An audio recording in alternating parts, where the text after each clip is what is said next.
Hi everyone, my name is Erica and I am your sister. I don't know how to put it, but I'm your online sister.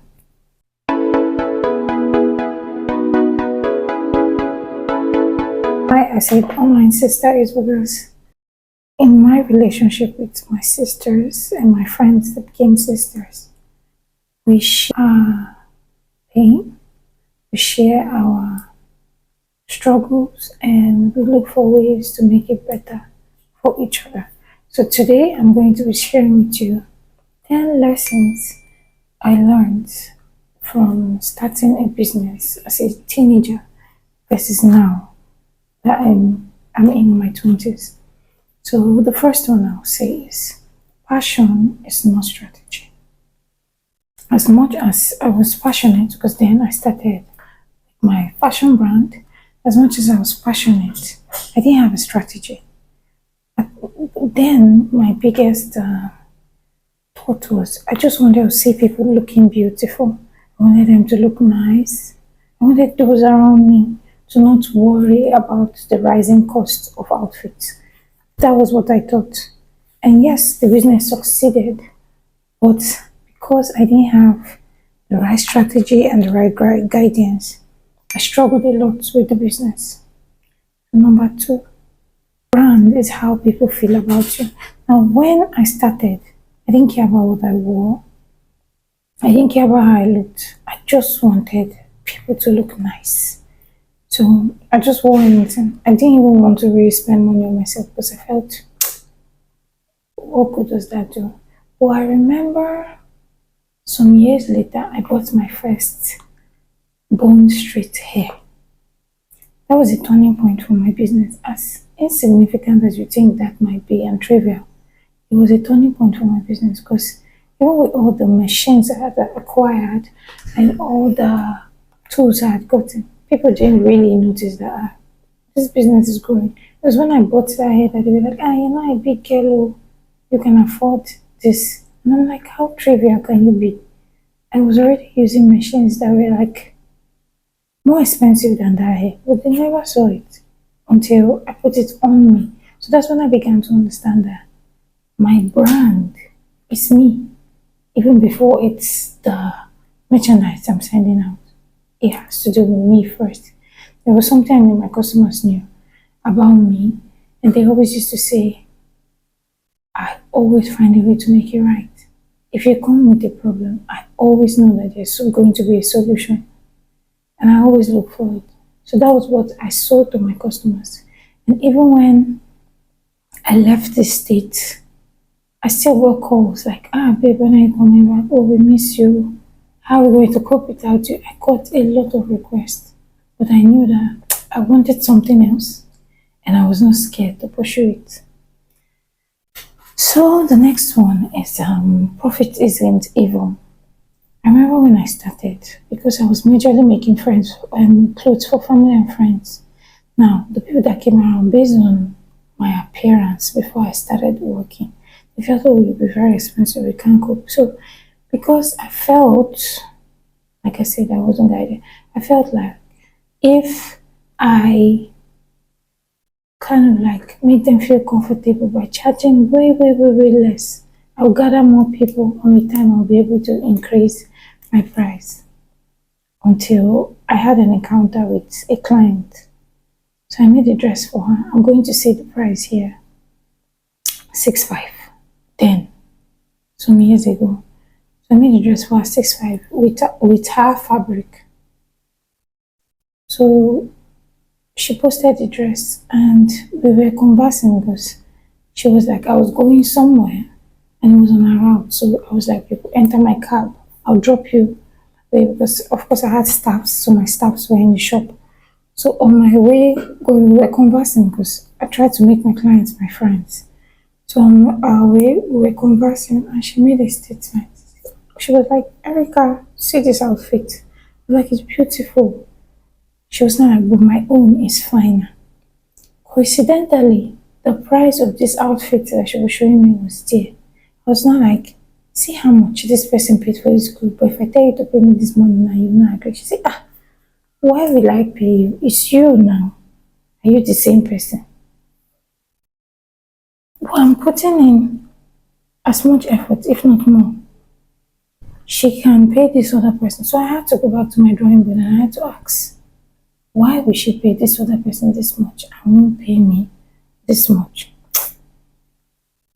And let's just say that was the last outfit she made in my hand where I was pinching her because I wasn't making ends meet at that point where I was charging 6.5. So the next time when she came for the next dress, I told her, this is how much I'm charging now. She was like, it's too much, just do it for me.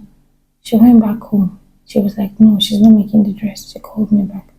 Will you take like an extra 40% on top of what I normally charge? I said, no dear, things have gone up.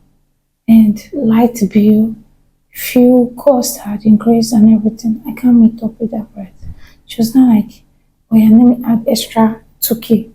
I said, is it crayfish we're buying? This is what I'm charging. If it's not comfortable for you, I'm not going to be able to cope. And that was how she didn't come back. But then again, I got several other clients that even paid me more than what I was telling her to pay me, because in the process, I made sure before even charging that amount, I grew. I learned about branding. When I started branding myself, I started like creating more value with my work and all the advertising. So yes, I got better clients, but then again, I would say profit is not evil. But from that profit, I was able to buy more machines, pay my staffs comfortably, still have savings to take care of myself because, of course, I'm a baby girl, so I deserve baby girl life. Period. So the next one is pretty packaging is in purpose. Like I said earlier, I improved myself as much as I increased my packaging. I like rebranded it and everything. I made sure I added more value. So when the packaging attracts the audience I want, the value keeps them. So it's the saying that don't work for exposure. Exposure doesn't pay rent. Yes, as much as exposure doesn't pay rent, but I remember when I was starting, this was my selling point. I'm going to be very plain. When I started, I gave out a lot of free clothes. Then I can be walking on the road or in church, and a friend of mine will see me and be like, Erica, I like this your top. And I'm like, later, come to the house and collect it. That was how I was. And that's why people were surprised you grew so fast. Yes. I made sure that those around me, because I knew that at that point, maybe they might not be able to pay me or willing to pay me, but definitely they know people that can pay me. So I would say, come and collect the clothes. And they will come, and when they collect it and they wear it, advertisement, showing it off, showing the world that there's somebody called Erica somewhere that can give you this much value. So that was my strategy. Then your first idea won't be your best idea. Pivot boldly. Yes, as much as the first idea, in quotes, the original idea, it's valid, but you shouldn't stop there. With time, you're going to evolve, and don't be scared of change. A lot of your clients want to fight your change, but at the end of the day, the journey is your own. So you decide where you want it to take you and where you want it to stop. The journey is yours. Another thing is not everyone is your customer. That's a mistake I made. Then I used to think to myself, why doesn't she patronize me? Or why doesn't he patronize me? Well, along the line, I got to learn that some of them are not patronizing you because they don't see your value yet. They cannot afford you also. Some people can't afford you. It's not like I've gotten so many people that tell me, then I had a lot of customers that are like, oh Erica, I would like you to make some outfits for me, but your price is too high. I'll come during my wedding. And I bet you, out of 100% that told me that, as much as 70 came back during their wedding, as those that got married, I got 70% return. Because when it was time for that wedding, they'll be like, I trust you with this job. So that's it. Another thing is comparison kills confidence. That's one thing that drove me to kind of like always hide inside my shell. I was like, oh, this person's own is better than my own. Oh, that person's own is better. I kept on looking for where my work was always not efficient enough. I know that now I don't even think that's an issue because everybody's journey is different. Then I'll be like, oh, see this person just started sewing yesterday and now our work is better than mine. Right now, I don't care. I know that overtaking is allowed. You started before me, I started before you, it's fine. But everybody's journey is different. So my job right now is to enjoy my journey and add value where I can. Another thing, as a business person that I know we need to do a lot is we need to learn marketing. Human beings are simple people. What makes them tick? What makes them happy? What makes them feel appreciated? What are their needs? What are their pain points? You need to be willing to serve. Let me give an example. I noticed that over the years, I love Vicky James. So when she started, I knew about her in 2021. So in 2021, when one of my clients came and said, oh, Erica, you haven't met this girl. Why are you not following her on Instagram? She's making waves. I was like, show me her page. So I looked at her work and I was like, what's she doing that is making them glorify these simple styles? Because if you go down her page, I made a lot of her works for my clients. Like, these outfits are simple. What's making them say? Vicky understood the power of photography and the power of social media. She knew that people wanted to see an image. They wanted packaging.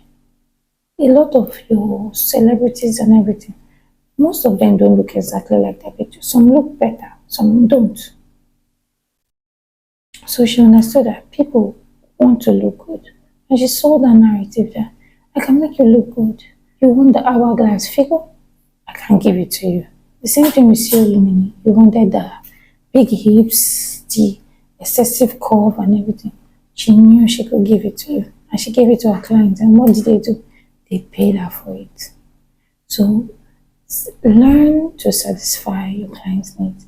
So these are the 10 tips I'll be sharing. Once again, my name is Erica George, and this is Fashion Voice. In my next video, I'm going to be sharing with you other side hustles that you can actually do in like while on your fashion journey, while you're a seamstress and all that, because I know that fashion takes a lot of time.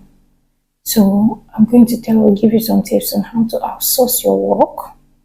I'm going to give you other ways that you can earn some sources of income while doing your fashion design and maintaining your passion.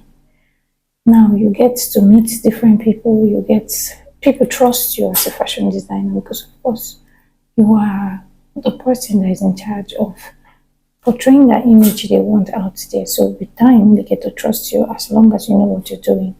So I'm going to be sharing with you several tips. Please don't forget to subscribe. Don't forget to like this video so that I can create more content. And thank you to everyone that watched to the end of this video. And in my next video, I'm going to make sure I add some bonus points and some links to some courses while telling you about these courses and this field you can go into while into fashion design. Thank you. I'll see you in my next video. Bye.